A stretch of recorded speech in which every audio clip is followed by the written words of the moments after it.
Chelsea Football Club are in absolute free fall. Sterling's a part of it. It's a rough game. Rough one. Rough watch. I missed the North London Derby. Derby for this. So, Ouch. Much better. Not to interrupt. First off, I'm at a loss for words. I really am. There are players who obviously should be playing more. I think people can figure that out.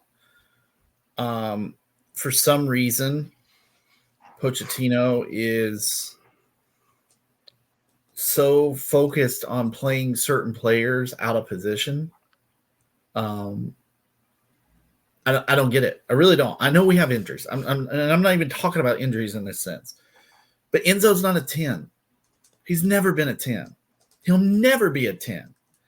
He should be, honestly, what we should be playing is a double pivot with him and Caicedo. But look, the Enzo hype came from the World Cup. Who was playing next to Enzo in that midfield? It was really good for Benfica. Yes, but who was playing next to Enzo in that World Cup? Of course. My point being though is Enzo's not a 10, but yet he keeps getting forced into that 10 role. And we're seeing Conor Gallagher being played consistently. And listen, I love the guy for his energy. I know he's got passion for the club. He's come through the club. I get it. I do. But what I don't get is playing a formation that doesn't work consistently to continue to play players out of position. Levi Colwell, he's not a left back. He's not. He's never going to be. He's a center back. Honestly, I thought he played well against Ollie Watkins on that breakaway. He got a block in.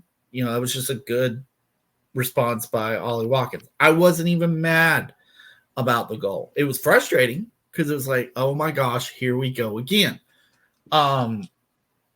But he keeps I don't know who's going to play right back. Honestly, I think you play DCC. He looked fantastic playing it in the last 30 minutes of the game. He was pushing the ball up. He was crossing the ball. I mean, I'm like, maybe he should be playing right back when Reese is out. You're gonna have to figure it out. That's for sure. Oh yeah, we have to. Cole Palmer needs to play more. Mikhailo Mudryk needs to play more. I mean, he put a ball on a dinner plate. I mean, that pass was what I've been wanting to see out of Mudryk, truthfully. Because he's always about running past people, right? But one of the things that I saw in the summer when he was, linking up with Nkunku and Jackson is he wasn't looking to run past people. He was looking to distribute the ball, to run off of the ball to potentially get into a scoring position, or to play it to someone to get into a scoring position. It wasn't this run to the byline and try to cross it in. I know he still did that from time to time, but my point being is there are signs with him. He's only played, I think it was 720 minutes since he came to Chelsea. That's only 8 games total. That's not a lot. That doesn't seem right. It's not, but he's sat so much. He's come on as a sub for like 10 minutes, But Palmer came on and he created like 2 chances in the first 5 minutes of him being on the pitch. I like that. I like Palmer. He is looking to make plays. He's looking to he looks to score. That's the one thing that we've lacked. Just someone just pepper the goal. Just pepper the goal. That's what he does. The B button. Where is the B button? I'm about tired of the Sterling experience. honestly. I know I was happy about how he looked against Lutton and who was the other one? Was it West Ham? Was the West game Ham. before, yeah. Yeah, West Ham. I was happy about how he looked against them, but he's regressed. He should have had 2 goals. Easily 2 goals in this game. He takes too many touches, man. He does. He's not confident. I don't know, and I'm not calling for anyone's head. I'm not calling for anyone's head. But I don't know if this team is going to get any better under Pochettino. Well, how are you feeling about Jackson right now?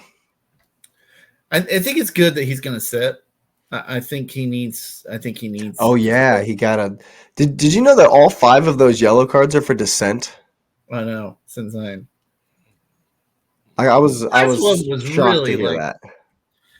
The last one was, I don't know. But see, the thing about things like this though is that we know already 6 weeks in that the refs are on a power trip. Right, Oh, and he creates the a bullseye on himself. Yeah. You already know that the refs are cracking down on dissent and on talking back and on running up real fast, doing this. They're cracking down on all that. So these cheap yellow cards, it's the same thing that happened to Martin. Just stupidity. You know the refs are looking for excuses to give you a yellow card. They're just looking for excuses. You got to be smarter. Yeah, I agree. I agree completely. So I think who's the onus on? Does Sterling go down the middle? No, I think Broja right back into it. Wow, really? Well, I mean, he played on Sunday. Yeah, I'm just saying, like, not for 7 months or something.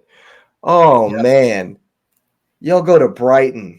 Yeah, we go. Y'all host Brighton. It's actually at the Bridge.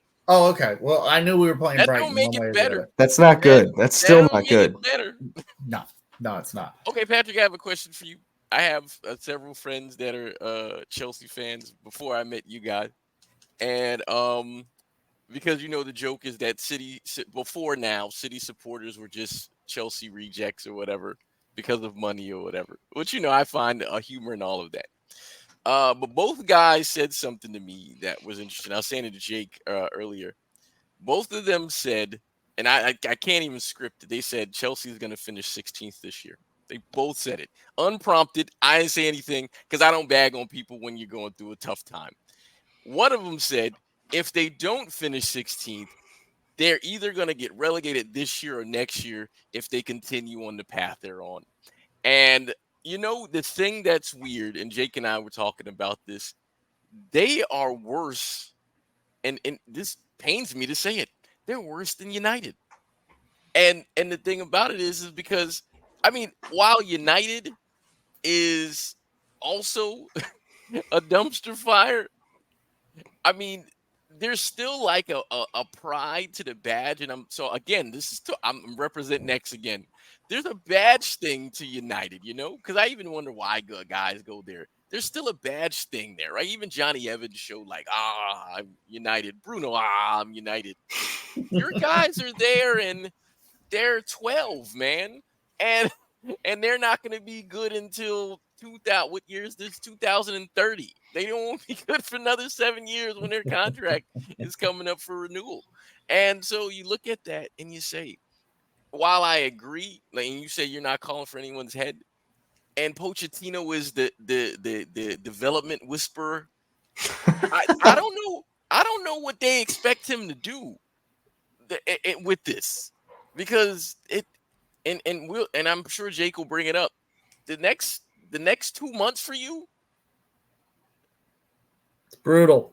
Yeah, I just looked at it. I just looked it up so that I could call him out in order for you. Yeah, it's absolutely brutal. Yeah, there's nothing good. You win any of them?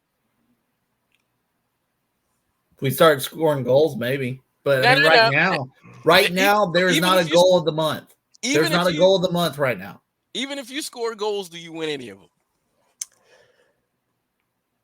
them? There's probably some opportunities in there. I'm not calling where. Like, Even if Where? we scored goals, I just Look. You go to Fulham after the Brighton game. You go to Fulham. I think they can get that one, and then Burnley. I think we can. I think we can at least get a draw against Burnley. But then it's Arsenal at the Bridge, Brentford at the Bridge, Tottenham away, City at the Bridge, Newcastle away, Brighton at the Bridge, and then United away. I think we can beat Brentford. I don't know, man. But I'm rooting for you, man. I'm rooting for you. It's like this, right? It's like this. It's not fun watching us by any means because you know exactly what's going to happen every single time. Every single time.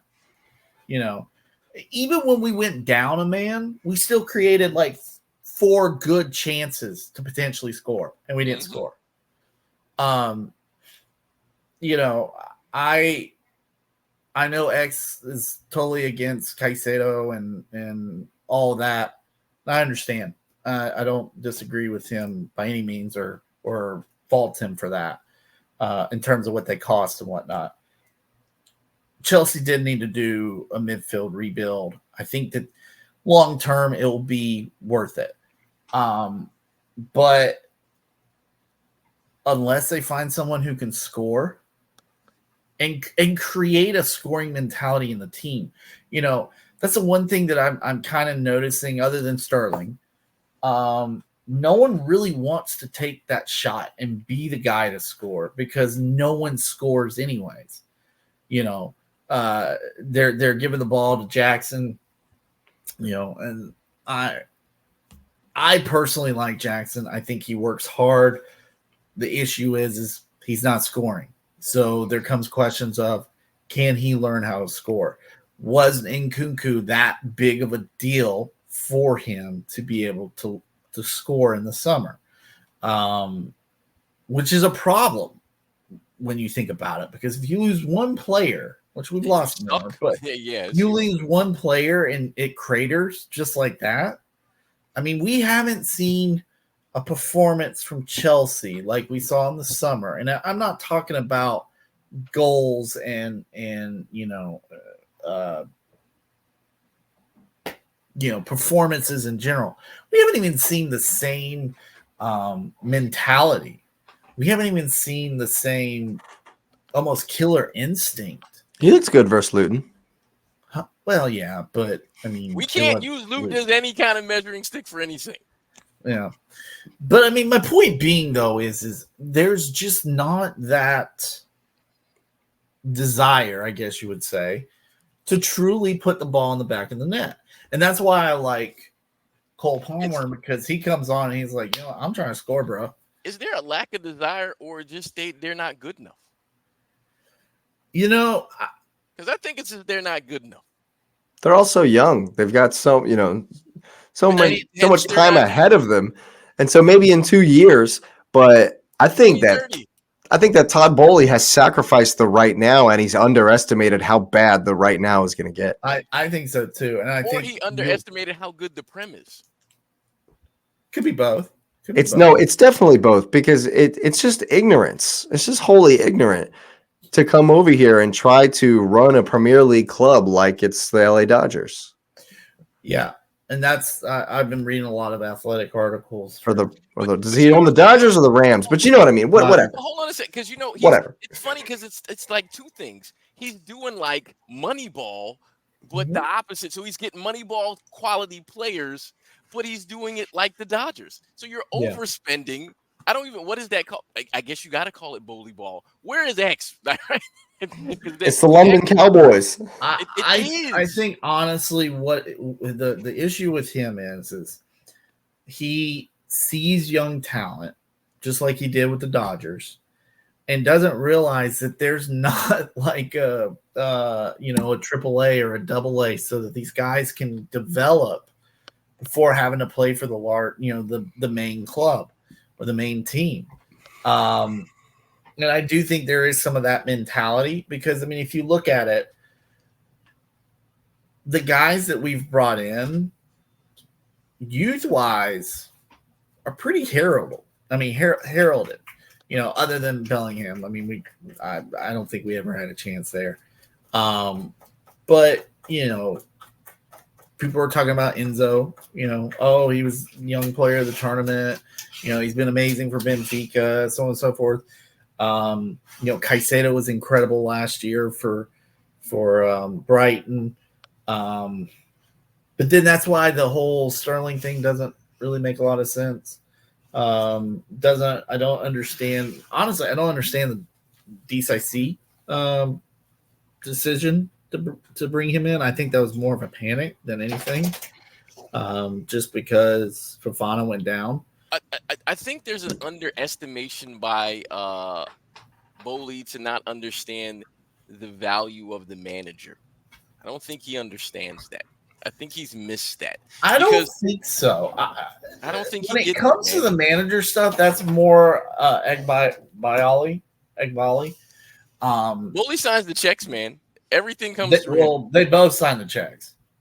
It comes through him. There's no way. But what my point being though is I think that there is an understanding that you have to have a good manager. I think the thing that was lost in all of this though was, and I wanted Pochettino. I'm not going to say that I didn't. I wanted him because I was like, what? He developed people at Spurs, looked good.